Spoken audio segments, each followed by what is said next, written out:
Friends, educate Bharat में मैं आपका स्वागत करती हूँ। फ्रेंड्स, आज हम पढ़ेंगे मुगल साम्राज्य। भारतीय इतिहास का एक बहुत महत्वपूर्ण टॉपिक और इससे संबंधित बहुत सारे प्रश्न प्रतियोगी परीक्षाओं में पूछे जाते हैं। फ्रेंड्स, ये टॉपिक है बहुत इजी, लेकिन क्वेश्चन चूंकि ज्यादा पूछे जाते हैं इसलिए बहुत महत्वपूर्ण हो जाता है। मैं आपके लिए बहुत इजी बनाने वाली हूँ इसको, और साथ ही साथ 50 क्वेश्चन का एमसीक्यू भी हम सॉल्व करेंगे, जिससे हमारी अच्छी प्रैक्टिस हो जाएगी। चलिए शुरू करते हैं। देखिए, मुगल साम्राज्य भारत के मध्यकालीन इतिहास में सबसे प्रभावशाली और स्थायी साम्राज्य था। और इसकी नींव किसने डाली? तो इसकी नींव डाली थी बाबर ने। कब डाली? तो 1526 में। 18वीं शताब्दी में यह भारतीय उपमहाद्वीप का सबसे शक्तिशाली राजवंश था। और यहाँ पर मुगलों की जो स्थापत्य कला थी, संस्कृति थी या प्रशासन था, सभी बहुत ज्यादा महत्वपूर्ण थे। और इसमें कौन कौन से प्रमुख शासक हुए, इसकी बात हम कर लेते हैं। तो मुगल वंश के जो प्रमुख शासकों में था, स्थापना तो की थी बाबर ने। कब की? तो 1526 से लेकर 1530 तक इसका शासन रहा। तैमूर वंश का, हाँ, क्वेश्चन पूछता है फ्रेंड्स, किस वंश का वंशज था ये? तो तैमूर वंश का वंशज था, मूल रूप से फरगना का। एक क्वेश्चन और भी पूछता है, कहाँ का निवासी था? तो फरगाना का निवासी था। पहला इसने युद्ध लड़ा पानीपत का, और इब्राहिम लोदी को हराया मुगल साम्राज्य की स्थापना की। पहला युद्ध किससे लड़ा? तो क्वेश्चन पूछता है, इब्राहिम लोदी से इसने लड़ाई की और 1526 में मुगल साम्राज्य की स्थापना की। दूसरा युद्ध जो इसका रहा बाबर का, ये खानवा का युद्ध रहा 1527 में। 26-27, और ध्यान दीजिएगा, इसको थोड़ा सा आप याद करिएगा, राणा सांगा के साथ। राणा सांगा पर इसने विजय प्राप्त की। और तीसरा युद्ध घाघरा का युद्ध, याद करने के लिए आप पानीपत, खानवा और घाघरा का युद्ध। अफगानों पर नियंत्रण इसने किया घाघरा के युद्ध में, और एक साल का अंतर 1528 का, और उसके बाद 29 में अफगानों पर नियंत्रण। और इस युद्ध में, जो घाघरा का युद्ध था, इसमें इसने तोपों और बारूद का प्रभावी प्रयोग किया। इसकी एक आत्मकथा है, बाबर की एक आत्मकथा है, जिसका नाम है तुजुक ए बाबरी। तुजुक ए बाबरी। और इसके बाद इनके पुत्र जो हैं बाबर के, वो गद्दी पर बैठते हैं, जिनका नाम है हुमायूं। 1530 से लेकर 1540, और बाद में फिर एक बार ये राजा बनते हैं या मुगल बादशाह बनते हैं 1555 से लेकर के 56 में। और शेर शाह सूरी से पराजित होकर निर्वासन में चले जाते हैं। बाद में फारस के जो शासक होते हैं वो इनकी मदद करते हैं, और फिर से इनको दिल्ली का शासन मिल जाता है 1555 से 56 तक। और इनकी मृत्यु जो होती है वो पुस्तकालय की सीढ़ियों से गिरकर हो जाती है। इनकी एक बहन होती है, गुलबदन बेगम। क्या नाम है? गुलबदन बेगम। ये इनकी आत्मकथा को लिखती है हुमायूं की, हुमायूं नामा के नाम से। तो गुलबदन बेगम ने क्या लिखा? हुमायूं नामा। अब इसके बाद इनके अगले शासक महानतम शासकों में से माना जाता है, बट ऐसा है नहीं। इस पर चर्चा हम बाद में करेंगे, बहुत सारी कंट्रोवर्सी है, क्योंकि हमारी एनसीईआरटी की एक नई पुस्तक लिखी गई है, जिसमें इनके बारे में बहुत सारी चीजें बताई गई हैं कि ये महान तो कतई नहीं थे। बहुत सारा, अपने 25 साल की उम्र में इन्होंने 30,000 से ज्यादा नरसंहार किया, तो महान तो कहीं से भी नहीं थे। 30,000 से ज्यादा लोगों का नरसंहार करना कोई बहुत बड़ी बात होती है। चलिए आगे बढ़ते हैं, इनकी बात हम कर लेते हैं। तो इन्होंने मुगल साम्राज्य का विस्तार किया और स्थिरता दी। 50 सालों तक शासक रहे ये अकबर में। संस्कृति चरम पर। और इसके बाद आ जाते हैं, इन्होंने भी कई युद्ध लड़े। एक युद्ध इनका 1556 में रहा। दूसरा पानीपत का युद्ध था, और हेमू पर विजय, हेमू लिखा है, हेमू होना चाहिए, हेमू पर विजय इन्होंने प्राप्त की। और इनकी राजपूतों से संबंधित जो नीति थी, उस नीति में ये था, वैवाहिक संबंध बनाते। वैवाहिक संबंध मतलब वहां जो उनकी पुत्री होती उससे विवाह करके, और उस जो राजपूत राजा होता उसको ये संरक्षण प्रदान करते। मेवाड़ में इन्होंने महाराणा प्रताप से हल्दी घाटी का युद्ध लड़ा। और अब बात कर लेते हैं अकबर साहब की जो धार्मिक नीति थी वो क्या थी। तो अकबर की धार्मिक नीति थी सुलह ए कुल। अब इसका क्या अर्थ है? सबके साथ समान व्यवहार, इक्वलिटी का व्यवहार। जजिया कर समाप्त कर दिया। एक कर था जो इनसे पहले जो शासक थे उन्होंने ब्राह्मणों से या जो गैर मुस्लिम थे उनसे लिया, वो कर इसने समाप्त कर दिया अकबर ने। और इबादत खाना की स्थापना की। इबादत खाना। प्रशासन की बात कर लेते हैं। तो यहाँ पर इनके एक जो कोषाध्यक्ष थे, टोडरमल। ये जमीन सर्वेक्षण व दहसाला प्रणाली इन्होंने शुरू की और मनसबदारी प्रणाली को भी इन्होंने स्टार्ट किया। मनसबदार होते थे, अलग अलग पार्ट्स में इन्होंने अपने राज्य को बांट दिया था, अपने जो साम्राज्य था उसको बांट दिया था और अलग अलग जगहों पर इन्होंने मनसबदार को, या जैसे सूबेदार होता है उसी तरह इन्होंने मनसबदार को नियुक्त कर दिया था। तो मनसबदारी की प्रणाली लाने वाले ये अकबर महान थे। आगे चलते हैं। कला और संस्कृति, अकबरनामा और आईने अकबरी, ये दोनों पुस्तकें इन्हीं के जीवन पर लिखी गई है। अबुल फजल ने लिखा है। फतेहपुर सीकरी का निर्माण भी अकबर ने ही कराया। जहांगीर की तरफ चलते हैं तो ये इनके पुत्र अकबर के जहांगीर, और जहांगीर का जो शासन रहा वो 1605 से लेकर के 1627 तक। इनके ऊपर इनकी पत्नी नूरजहां का बहुत ज्यादा प्रभाव रहा। कपास, चित्रकला और संगीत का विकास जो था इनके शासनकाल में स्पेशली हुआ। कैप्टन हॉकिंस और सर थॉमस रो, ये दो ब्रिटिश सीयर्स जो थे, ईस्ट इंडिया कंपनी के क्या कह सकते हैं रिप्रेजेंटेटिव, ये इनके समय में भारत में आते हैं और यहीं से शुरुआत होती है ब्रिटिश ईस्ट इंडिया कंपनी की और जहांगीर के संबंधों की। और उसके बाद ईस्ट इंडिया कंपनी भारत में पूरी तरह से काबिज हो जाती है। इनकी एक आत्मकथा भी है, उसका नाम है तुजुक ए जहांगीरी।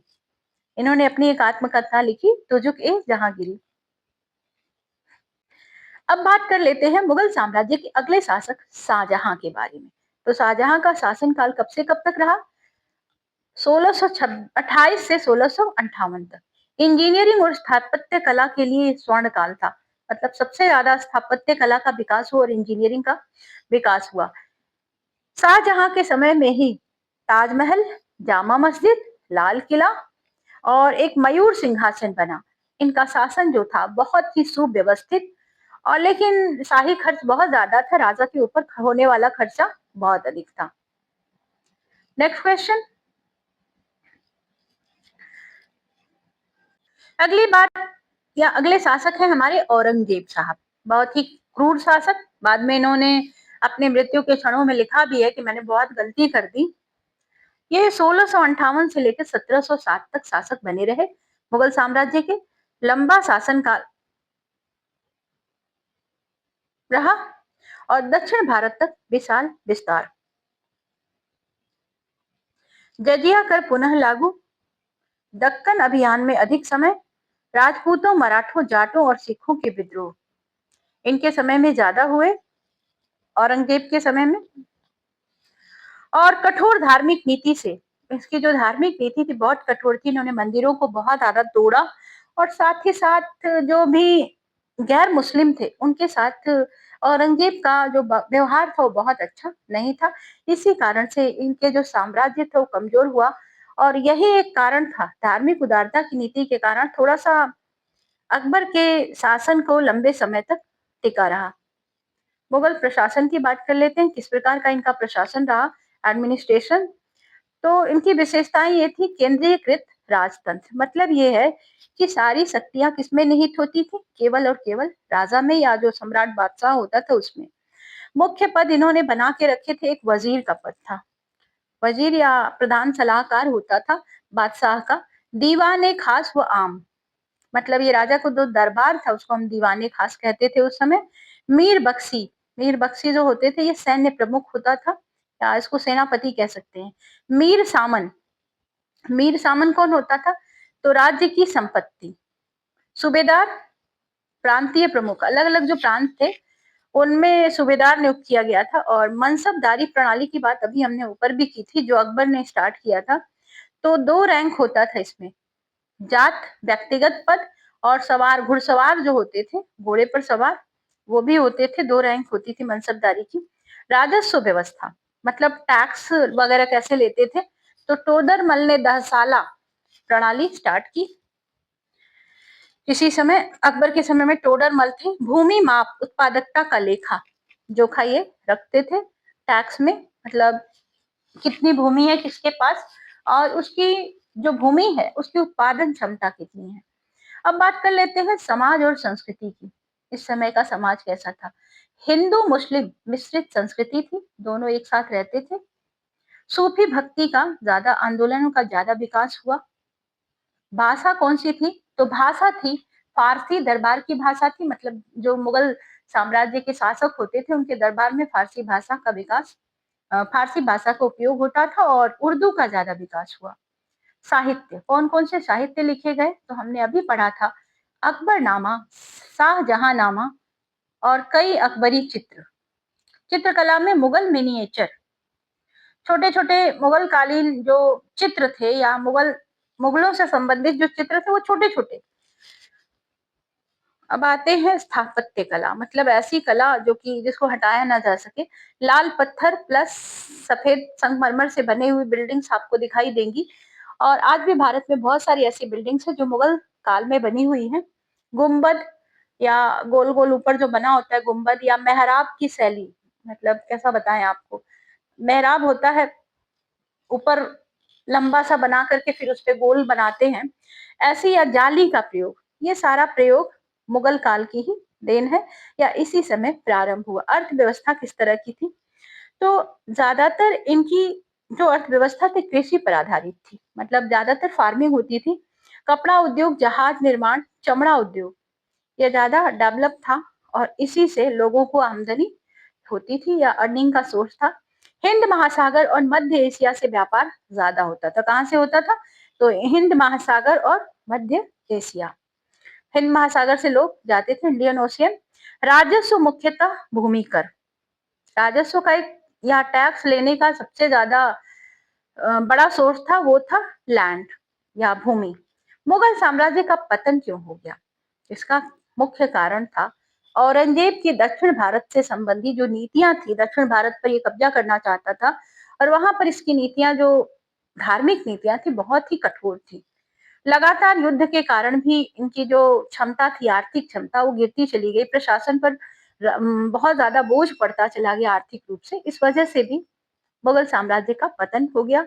उत्तराधिकार युद्ध, उत्तराधिकार युद्ध क्या है? ये आपस में जो इनके राजा थे या बादशाह थे उनके बीच में एक दूसरे के उत्तराधिकारों को लेकर के कि हम उत्तराधिकारी इस तरह की बातों को लेकर के इन लोगों ने आपस में ही युद्ध करना प्रारंभ कर दिया, जिसके कारण ये मुगल साम्राज्य समाप्त हो गया। प्रांतीय राज्यों का उदय, मराठा, सिंध, सिख, बंगाल, अवध, हैदराबाद, कई ऐसे राज्य इनके समय में विकसित हुए और विकसित ही नहीं हुए, काफी मजबूत और स्ट्रॉन्ग पोजीशन में थे, जिसके कारण ये जो मुगल साम्राज्य था इसका अंत हो गया। नादिर शाह, अहमद शाह अब्दाली के आक्रमण भी हुए बाहर से, मतलब भारत से बाहर से आने वाले ये आक्रमणकारी जिन्होंने मुगल साम्राज्य को कमजोर। फ्रेंड्स, अब हम करेंगे एमसीक्यू को सॉल्व। इससे क्या होगा, आपकी एक अच्छी प्रैक्टिस हो जाएगी और आपका मुगल साम्राज्य से आने वाला कोई भी प्रश्न किसी भी एग्जाम में गलत होने वाला नहीं है। तो चलिए हम शुरू करते हैं। मुगल साम्राज्य की स्थापना किसने की? नाम आपको सामने दिख रहे हैं, अकबर, बाबर, हुमायूं और जहांगीर। तो आपने अभी पढ़ा था बाबर ने मुगल साम्राज्य की नींव रखी 1526 में, 1526 में। और किसके साथ लड़ाई की? इब्राहिम लोदी के साथ। और ये युद्ध हुआ था पानीपत के मैदान में।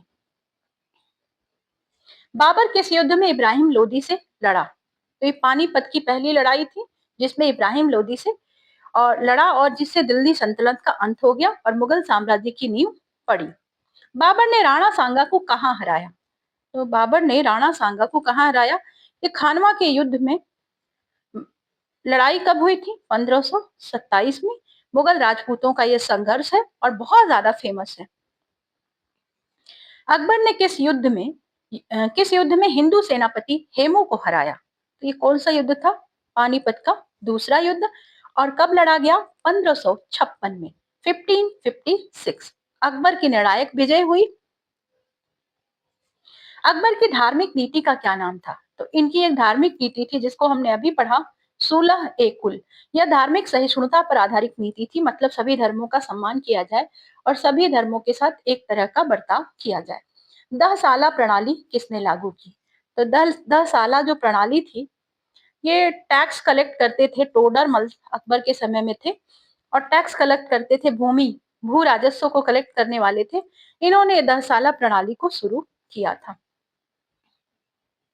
मनसबदारी प्रणाली का जनक किसे माना जाता है? तो मनसबदारी जो प्रणाली है इसका जनक माना जाता है अकबर को। इन्होंने शुरू की थी और सैनिक और प्रशासनिक पद था ये मनसबदार का पद, जिसको स्टार्ट किया था अकबर ने। जहांगीर की आत्मकथा कौन सी है? तो जहांगीर ने अपनी एक आत्मकथा लिखी थी, जिसमें इन्होंने अपने शासन का वर्णन किया है, जिसका नाम है तुजुक ए जहांगीरी। जजिया कर किसने पुनः लगाया? तो अकबर ने समाप्त कर दिया था इस कर को, और औरंगजेब ने आकर के फिर से इसको लगा दिया, जिससे हिंदुओं में बहुत ज्यादा संतोष बढ़ गया, और हिंदुओं को, क्योंकि ये हिंदुओं पर ही लगाया गया था, इसलिए हिंदुओं को ये फिर से पसंद नहीं आया। ताजमहल का निर्माण किसने करवाया? तो इसको तो आप सभी जानते होंगे, शाहजहां ने अपनी पत्नी मुमताज महल की याद में ये बनवाया था।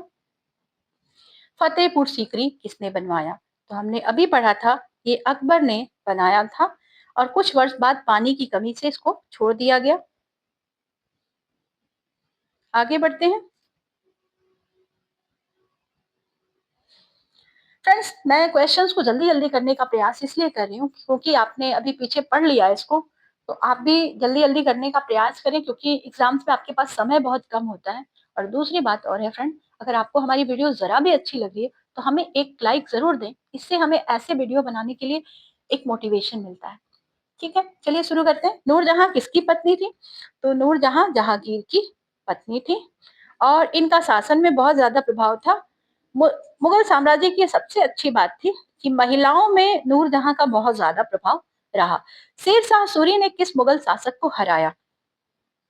तो शेर शाह सूरी ने हुमायूं को हराया चौसा और कन्नौज की लड़ाई में। लड़ाई का नाम ध्यान रखिएगा, चौसा की लड़ाई और कन्नौज की लड़ाई में। इबादत खाना का निर्माण किसने करवाया? तो इबादत खाना का निर्माण कराया था अकबर ने अपने शासनकाल में, और यहाँ पर धार्मिक रूप से जो विचार विमर्श का ये केंद्र था, यहाँ पर बातचीत की जाती थी। अगला प्रश्न है, सर थॉमस रो किस मुगल सम्राट के दरबार में आया? तो ये जो थॉमस रो थे, रोते हुए आए थे जहांगीर के दरबार में। नाम थोड़ा सा पकड़ लीजिएगा क्योंकि याद करना आसान होता है। इंग्लैंड से आए और ईस्ट इंडिया कंपनी के प्रतिनिधि थे, और इन्होंने क्या किया, जहांगीर से भारत में व्यापार करने की अनुमति मांगी। और जहांगीर की ये, मुझे लगता है कि सबसे बड़ी, क्या कहें, निर्णय जो गलत निर्णय था कि इनको, ईस्ट इंडिया कंपनी को भारत में व्यापार करने की अनुमति दे दी। किसे जिंदा फकीर कहा जाता था? तो जिंदा फकीर कहा जाता था औरंगजेब को। कारण ये था कि इन्होंने बहुत ही सादा जीवन अपनाया, लेकिन लोगों के ऊपर अत्याचार बहुत ज्यादा किया।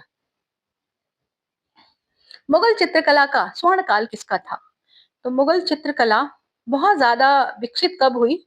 तो ये जहांगीर के शासनकाल में बहुत ज्यादा विकसित हुई, और इनके समय में जो भी चित्रकला थी उसमें ज्यादातर प्रकृति पर आधारित चित्रों को बनाया जाता था। फूल, पत्ती, पेड़ पौधे या तितली। संगीत का विरोध किसने किया? तो सबसे ज्यादा बुरा लगता था, औरंगजेब को संगीत ज्यादा पसंद नहीं था, इसने अपने दरबार में भी संगीत पर प्रतिबंध लगा दिया था। दोस्तों, सब्सक्राइब करने के लिए मैं बिल्कुल नहीं कहूंगी, क्योंकि अब आपकी हमारी दोस्ती तो हो ही चुकी है। बादशाह नामा किससे संबंधित है? बाबर, अकबर, शाहजहां, औरंगजेब। तो ये बादशाह नामा एक पुस्तक है जिसमें शाहजहां के जो शासन है उससे संबंधित बातों को लिखा गया है। शाहजहां।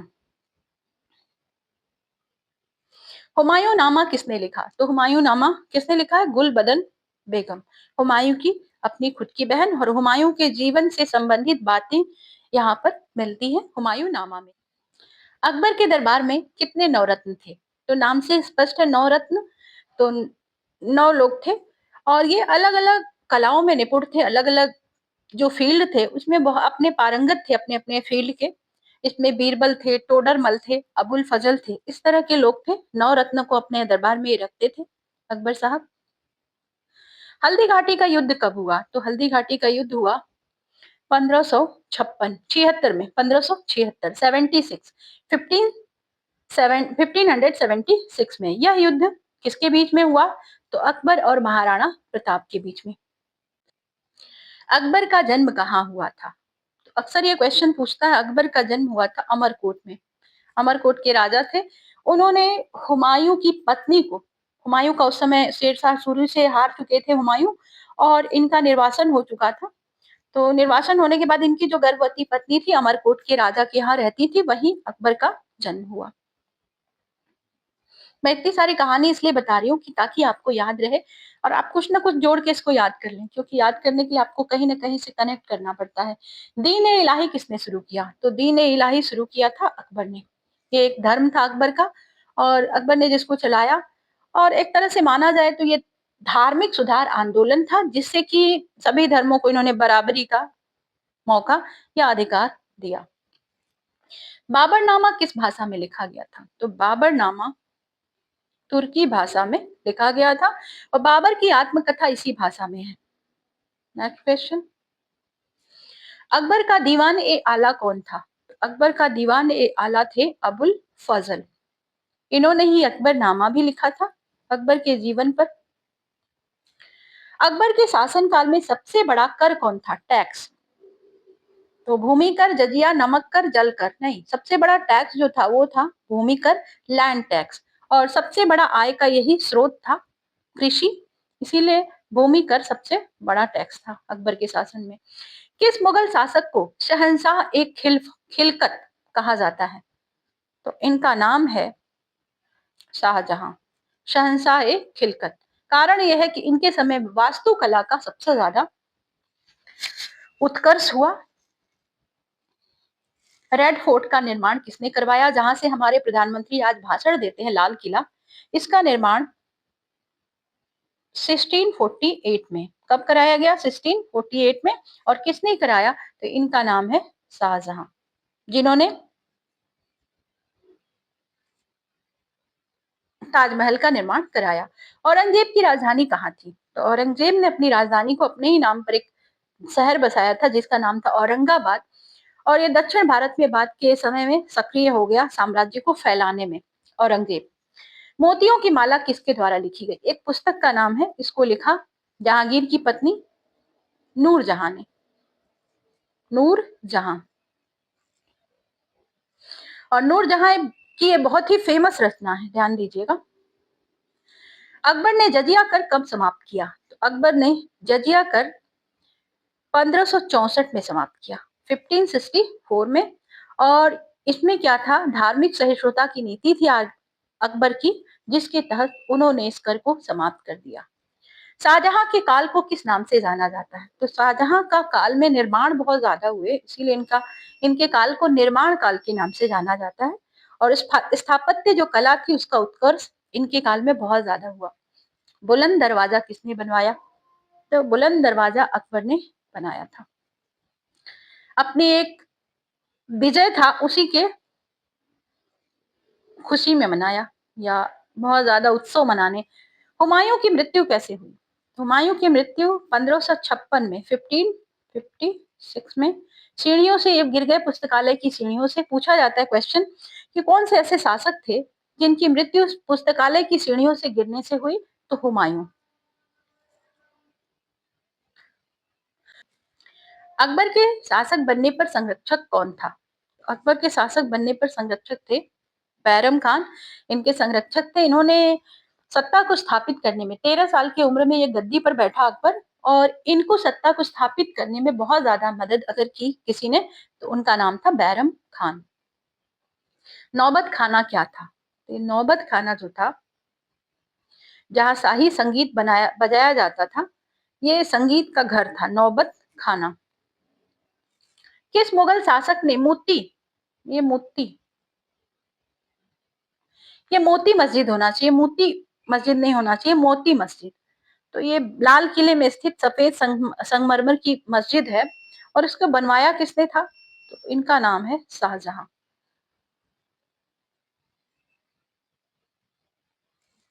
मुगलों का मुख्य धर्म कौन सा था?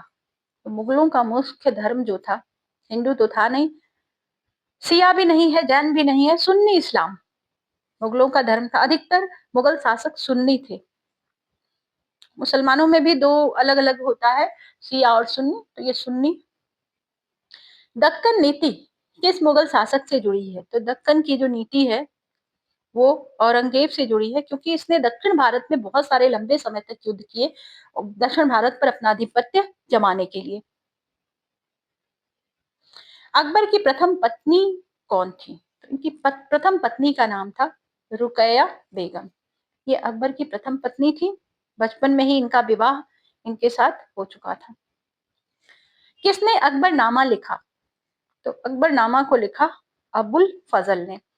और इसमें अकबर का संपूर्ण इतिहास है। अबुल फजल जी ने पूरा का पूरा इतिहास या अकबर के प्रशासन से संबंधित, उनके जीवन से संबंधित बातों को लिख डाला है।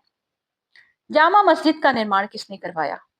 दिल्ली की एक बहुत बड़ी मस्जिद, भारत की सबसे बड़ी मस्जिद में से एक है जामा मस्जिद, तो ये बनवाया था शाहजहां ने जामा मस्जिद।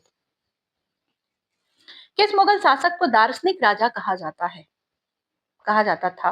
तो दार्शनिक थे, चित्रकला और प्रकृति से प्रेमी थे। इनका नाम है जहांगीर। इनको चित्रकला से बहुत लगाव था। पानीपत का दूसरा युद्ध किसने जीता? तो पानीपत का दूसरा युद्ध अकबर ने हेमू को हराया और जीत लिया। किस मुगल सम्राट ने सबसे लंबे समय तक शासन किया? तो इनका नाम है औरंगजेब। तो कितने समय तक शासन किया? 49 ईयर्स तक। कब से कब तक? तो 1658 से लेकर के 1707 तक। कब तक? 1707। 1658 से 1707 तक इन्होंने शासन किया, 49 वर्षों तक, 49 ईयर्स। जफरनामा किसने लिखा? तो जफरनामा लिखा था गुरु गोविंद सिंह ने। और यह जो जफरनामा है एक तरह से औरंगजेब को लिखी गई एक चिट्ठी है जो गुरु गोविंद सिंह ने लिखी थी। दीवाने खास किसके शासनकाल में बना? तो दीवाने खास शुरू में बनाया गया शाहजहां के शासनकाल में, और यह खास दरबार के लिए प्रसिद्ध था। अकबर के दरबार में हास्य मंत्री कौन था? तो इसका नाम आप लोग सभी लोग जानते हैं, मुझे लगता है सबको पता है। इनका नाम था बीरबल, जो अपनी बुद्धिमत्ता के लिए या बुद्धिमानी के लिए बहुत ज्यादा प्रसिद्ध थे। अंतिम प्रश्न है, अंतिम प्रश्न है, अंतिम मुगल सम्राट कौन था? भारत का अंतिम मुगल सम्राट कहे जाते हैं बहादुर शाह द्वितीय। बहादुर शाह द्वितीय। और 1857 के विद्रोह के बाद अंग्रेजों ने उन्हें निर्वासित कर दिया, म्यांमार में कर दिया इनको, और आज का म्यांमार, और उस समय कहा जाता था बर्मा, म्यांमार की राजधानी रंगून में। और ये वही मुगल शासक हैं जिनका जो कब्र है वो बनी हुई है अभी भी वर्मा में ही है, रंगून में। तो फ्रेंड्स आज के लिए इतना ही। अगर आपको इस तरह के और भी एमसीक्यू मुगल साम्राज्य पर चाहिए तो मुझे कमेंट बॉक्स में जरूर लिखें, मैं आपको एक और बनाऊंगी जिससे आपकी अच्छी प्रैक्टिस होती रहे और आप एग्जाम में बहुत अच्छे मार्क्स ले सकें। Thank you for watching. मिलते हैं आपसे नेक्स्ट वीडियो में, तब तक के लिए गुड बाय।